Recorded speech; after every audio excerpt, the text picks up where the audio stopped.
할렐루야. 네, 우리 전도 대상자들을 향한 온전한 마음을 통해서 전도할 마음을 얻고 또 동기를 얻고 그리고 전도를 실천하는 우리 전도자들 되시기를 주님의 이름으로 간절히 축원합니다. 오랜만이죠. 네, 굉장히 오랜만입니다. 그래서 우리 현대 사회의 전도자라는 그 말씀 제목을 가지고 우리 전도자들의 내면을 준비하는 강의를 이어가고 있었습니다. 그런데 이제 중간에 이제 몇 가지 특강도 끼고 해가지고 좀 텀이 좀 길어졌는데, 그래서 우리 지난 시간에 어떤 것들을 배웠나 잠시 복습해보는 시간을 갖도록 하겠습니다. 그래서 첫 번째로는 먼저 전도자들이 어떻게 전도에 임해야 하는가, 어떻게 전도에 임할 수 있는가, 그에 대해서 가장 처음으로는 내 안에 구원의 기쁨이 회복되어야 우리가 전도를 할 수가 있다. 그것을 첫 번째로 이제 이야기를 나눴었고요. 자, 두 번째로 그러면은 우리는 전도 대상자를 어떻게 바라봐야 되느냐? 근데 우리는 기존에는 우리가 뭐 전도도 뭐 여러 가지 기획 프로그램이나 이런 것들을 운영을 하면서 전도 대상자들을 마치 우리의 전리품처럼 아니면은 우리가 정복해야 될 대상처럼 그렇게 설정해 놓고 어떤 프로그램을 짠다든지 아니면 어떤 걸 진행을 한다든지 그런 것들이 많이 있었는데, 실상은 어떠느냐? 전도 대상자들은 우리의 정복할 대상이 아니라 우리가 긍휼히 여길 대상이고 섬겨야 될 대상이다. 그거를 이야기를 나눴었습니다. 그리고 바로 지난 시간이 벌써 거의 한 달 전이 돼 가는데요. 그때 이제 세 번째로 말씀을 나눴던 것, 전도자들이 늘 받게 되는 거절과 냉대, 또 소외받는 거 아니면 세상에서 모든 받는 핍박들, 그런 것들에 대해서 우리 전도자들은 어떤 마음가짐으로 임해야 되느냐 이야기를 나눌 때에 주님께서 받으셨던 고난과 십자가 그리고 죽으심, 그것을 체험하는 것으로 우리가 함께 동참해야 된다. 그래서 결국은 그 주님의 고난과 십자가의 길을 나는 전도로서 전도하면서 받는 모든 고난과 그런 핍박으로 감당하면서 주님의 죽으심과 나의 죽으심이 함께 이루어질 때에 또한 나의 부활이 완성이 된다. 그 말씀을 나눴었죠. 그래서 결국 전도라는 것은 그 잃어버린 생명을 건져내기 위해서 하는 행위이기도 하지만 결국 나의 구원을 완성시키기 위해서도 전도는 반드시 해야 된다. 그래서 전도는 모든 신자들의 필수다라고 이야기를 나눴어요. 그러니까 해도 그만 안 해도 그만이 아니에요. 전도를 반드시 해야 우리는 온전한 구원을 이룰 수 있다. 그 얘기를 나눴었습니다. 그리고 이제 오늘 현대사회의 전도자 마지막 시간으로요. 오늘은 우리의 전도가 어떻게 시작이 되어야 되느냐, 거기에 대해서 동기부여에 대해서 마지막으로 이야기를 나눠보고자 합니다. 이를 위해서 오늘 본문을 선정을 했는데요. 오늘 본문 말씀 우리가 잘 알고 있는 마태복음 9장의 말씀입니다. 예수님께서 이제 본격적으로 사역을 시작하시면서 12 제자들과 함께 이제 모임을 만드셨죠. 그리고 이제 두루 다니시면서 복음을 전하시면서 회개하라, 천국이 가까이 왔다, 복음을 선포하시고 그 다음에 이제 병자들, 환자들, 귀신 들린 자들을 다 고쳐주셨어요. 그리고 나서 이제 모여든 사람들에게 천국의 복음이 어떤 것인가에 대해서 이제 다시 가르쳐 주셨죠. 그래서 복음 전하고 치유 사역하시고 가르치는 사역하시고 이 세 가지 사역을 이제 계속 반복하면서 다니셨습니다. 그런데 이 주님께서 사역을 하시는 것이 반복되자 소문이 나고, 소문이 나니까 사람들이 점점 모여들기 시작하고 날마다 환자며 이제 예수님을 따르기를 원하는 사람들이 날마다 늘어나기를 시작하는데, 이게 이제는 작은 마을에서 감당이 안 될 수준까지 그렇게 이제 사람들이 모여드는 지경에 이르렀습니다. 그래서 35절 말씀이 그 얘기죠. 모든 도시와 마을을 두루 다니사 회당에서 가르치시며 천국 복음을 전파하시며 모든 병과 모든 약한 것들을 고치셨더니 무리들이 몰려들었는데, 36절 말씀을 보면은요, 주님께서 이들을 어떻게 느끼셨는가? 36절, 37절 말씀을 보면은 나옵니다. 36절 말씀입니다. 무리를 보고 불쌍히 여기시니 이는 그들이 목자 없는 양과 같이 고생하며 기진함이라고 말하고 있습니다. 36절에서 이 무리들이 어떤 모습이셨느냐, 예수님의 소문을 듣고 예수님 앞에 모여들기 시작한 이 사람들, 이 큰 무리들이 어떤 모습이었느냐를 이야기를 할 때에 고생하며 기진하였다라고 짧게 번역이 되어 있습니다. 번역은 짧게 되어 있습니다. 그런데요, 이 두 가지의 단어 원어를 갖다 살펴보면요, 역시 두 단어입니다. 에스퀼메노이라는 단어를 쓰는 게 이제 고생하다라는 단어로 번역이 됐는데요. 실제 뜻은 무엇이냐면 가죽을 벗기다라는 뜻이에요. 그 우리 짐승을 잡아가지고서는 그 가죽부터 벗겨서 이제 그 무두질에서 또 쓰잖아요. 근데 그때 그 가죽을 뜯어서 벗기는 모습을 에스퀼메노이라는 단어를 씁니다. 그리고요, 또 기진하다라는 단어로 번역이 된 에림메노이라는 단어는요, 내던지다, 팽기치다라는 뜻을 가지고 있어요. 그러니까 결국은 예수님을 따라다녔었던 이 사람들은 단순히 예수님 따라서 오랜 시간 여기저기 떠돌고 다니고 또 오랜 시간 길에서 노숙하고 그래서 그게 피곤해가지고 좀 지치고 좀 이렇게 상하고 그런 상태가 아니었다라는 거죠. 그 정도 상태였으면은 이 고생하다 기진하다에 에스퀼메노이, 에림메노이라는 단어를 쓰기에는 좀 과합니다. 좀 과한 상태예요. 그 정도의 모습을 가지고 과연 가죽이 다 벗겨졌다, 그것도 다 찢어 발겨졌다라는 표현을 쓸까요? 그 정도를 가지고서 완전히 내팽개쳐져서 버려졌다라는 표현을 쓸까요? 그렇진 않았겠죠. 마태가 이 복음서를 기록을 하면서 이들의 모습에 대해서 이렇게 표현한 데는 다 이유가 있습니다. 뭐 우리도 이미 이야기를 다 들어서 알고 있겠지만은 당시 이스라엘은 로마의 지배하에 있었고요. 특히나 예수님께서 주 무대로 활동을 하셨던 이스라엘의 북부 지역, 갈릴리, 나사렛 이쪽 북부 지역은 특히나 더 로마의 수탈이 심했습니다. 그리고 또 거기서 그랬던 이유 중에 하나는 독립운동의 일환이었던 무장투쟁, 열심당원의 본거지가 바로 갈릴리 나사렛이었기 때문이죠.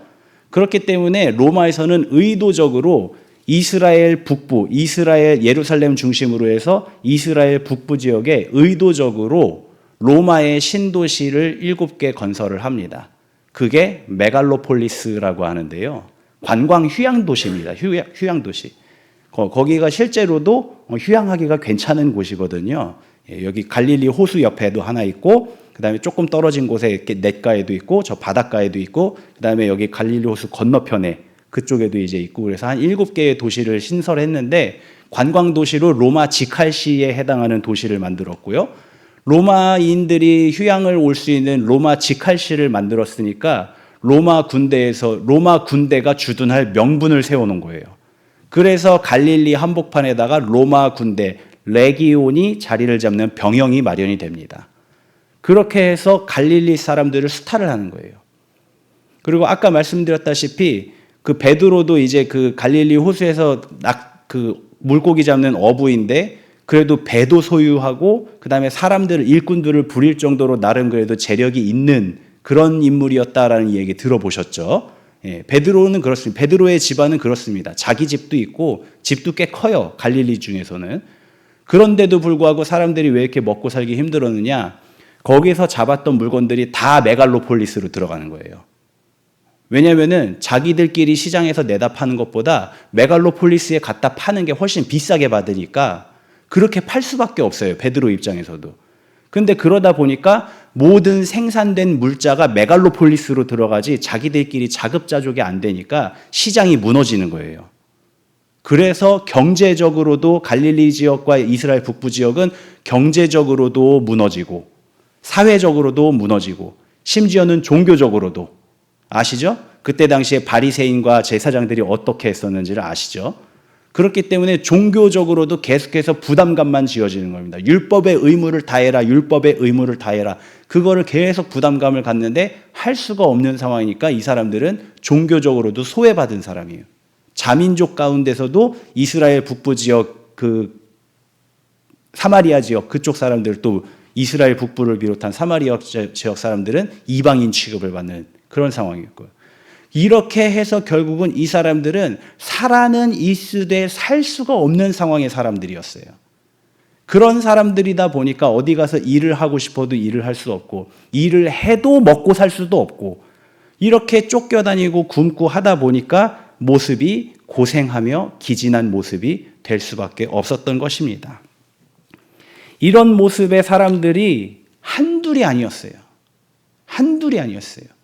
예수님을 쫓아서 그래서 예수님이 갈릴리 호수 바닷가에 이렇게 거기가 좀 이렇게 완만한 구릉지대거든요. 이렇게 호수가 있고 좀 널찍하게 좀 들도 있고 그다음에 이렇게 또 올라가서 있고 그래서 호숫가를 등지고 딱 앉으시면은 강연하기가 딱 좋은 그런 위치예요. 그런 자리들이 많아요. 근데 거기에 딱 앉아서 보니까 그 넓은 잔디밭 풀밭에 사람들이 빼곡히 앉아 있는데 하나같이 다 고생하고 기진한 사람들이에요. 그러니까 그 모습을 보시고 예수님이 마음이 아프신 거죠. 그래서 본문 말씀에서 그 모습을 보신 예수님의 마음이 어땠냐? 다시 한번 36절의 말씀을 우리 보면은 무리를 보고 불쌍히 여기시니 그렇게 이야기를 하고 있어요. 마태가 기록한 거예요. 불쌍히 여기셨다라고 기록을 하고 있는데 이 단어를 어떤 단어를 썼냐면 스플랑크니조마이라는 단어를 썼어요.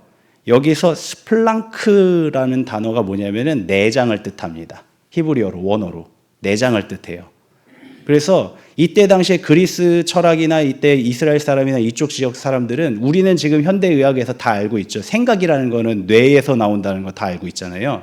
근데 이때 당시에는 그 정도 의학 지식은 없으니까 마음과 생각이 배에서 나온다고 생각을 하고 있었어요. 그게 이제 기본적인 상식이었습니다. 그래서 예수님께서도 그 배로 들어가고 배로 나가는 것, 또 입으로 들어가고 입으로 나가는 것에 대해서도 그렇게 말씀하신 것이 있죠. 자, 그래서 스플랑크니조마이라는 단어는 이 내장이 뒤틀러지고 끊어지는 심정. 우리나라 말로 이제 제대로 번역을 하자면은 애 끓는 심정이에요. 애가 타는 심정을 느끼셨다. 애가 이제 우리나라 순우리말로 창자인 거 아시죠? 이 창자가 열이 가득히 나가지고서는 뒤집히는 거예요. 배가 꼬이는 거예요. 배가 사람이 그거 아시죠? 이가 아프면 사람이 신경질이 납니다. 배가 아프면 사람이 기운이 없어져요. 그러면서 막 힘들죠, 굉장히. 그래가지고 그 애끓는 심정이 느껴졌다. 스플랑크니조마이.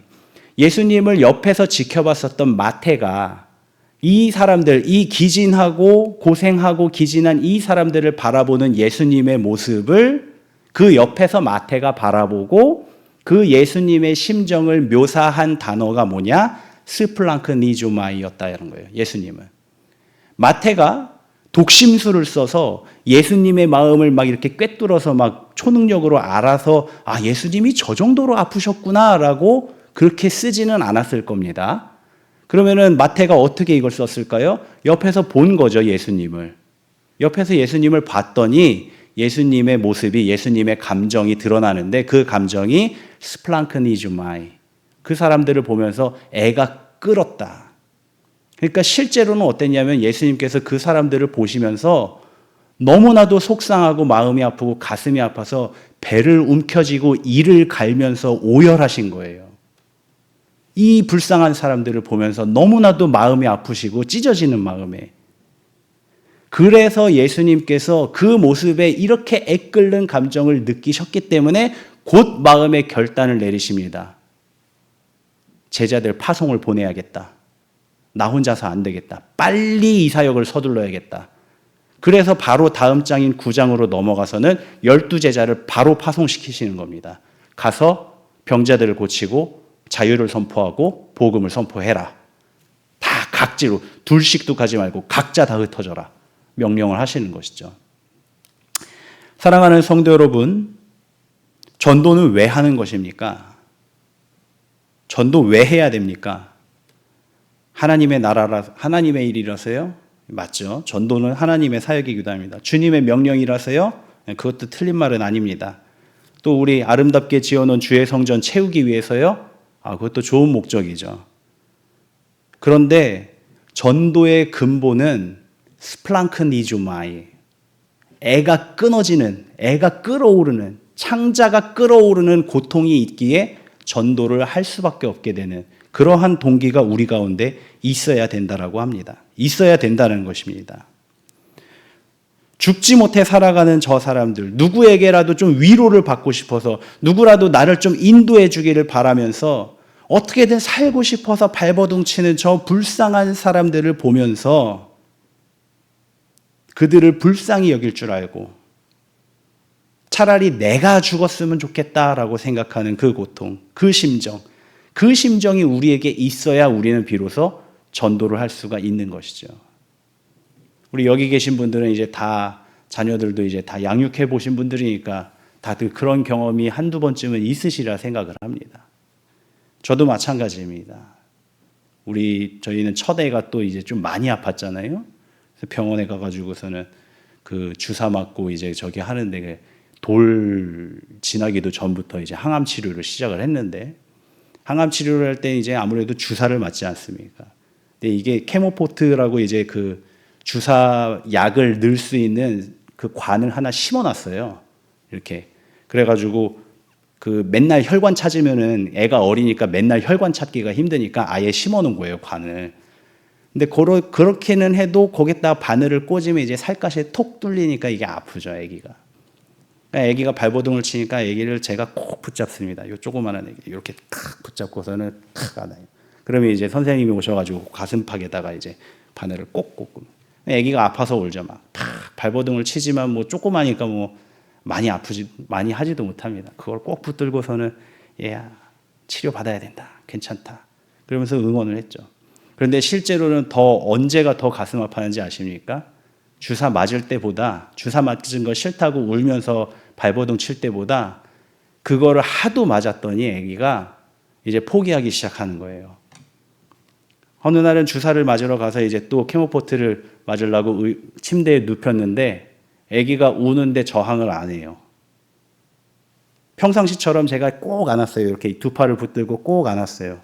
딴 때 같으면 막 움찔움찔거리면서 막 싫다고 할 텐데 우는데도 안 그러는 거예요, 이제는. 그걸 아는 거죠. 이젠 피할 수 없다는 걸. 그러면서 이제 주사를 맞으면서 우는데 그때 제가 딱 이걸 느꼈습니다. 차라리 내가 아팠으면. 이 독한 항암 주사 차라리 내가 맞아서 날 수 있었으면 얼마나 좋을까. 이 말도 못하는 이 아기가 도대체 얼마나 이걸 견디기가 힘들까. 그때 저는 그걸 느꼈었죠. 그때 그 아픔을 하나님께서 지금 느끼고 계시는 겁니다. 누구에게요? 나에게요. 아직 구원받지 못한 우리 자녀들을 향해서요. 아직 구원받지 못한 나의 이웃들을 향해서 주님은 지금도 그렇게 애끓는 감정을 느끼고 계신 겁니다. 그래서 우리는 가서 제자를 삼아 세례를 베풀고 주의 복음으로 구원을 시켜야 하는 겁니다. 예수님의 그 애끓는 심정이 우리 가운데도 있다면 우리는 전도를 할 수밖에 없죠. 교회 부흥하는 거요? 그 결과입니다. 교회 자리 채워지고 교회가 부흥하고 날마다 더 좋은 소식들이 일어나는 거는 그 잃어버린 영혼들을 향한 애끓는 마음이 있기 때문에 생기는 결과예요. 우리 전도자들은 이걸 잊지 마시기를 바랍니다. 그래서 우리 마음에 전도자를 향한 그 애끓는 마음, 저 영혼 저거 그냥 냅뒀다가 나중에 어떻게 될지 우리는 알잖아요. 저 사람들은 모르는데 우리는 알잖아요. 최후의 심판에서 그들은 예수 이름으로 구원을 받지 못하고 결국은 어떻게 될지 우리는 알잖아요. 그게 내 사랑하는 자녀들이 될 수 있고요. 손주들이 될 수도 있고요. 내 이웃들이 될 수도 있고요. 내 이웃이라고 해서 우리는 가볍게 생각할 게 아닌 게 주님은 그 사람도 그렇게 사랑하시니까. 그러니까 우리도 그 마음을 받아서 애끓는 심정으로 전도하는 전도자들이 되시기를 주님의 이름으로 간절히 축원합니다.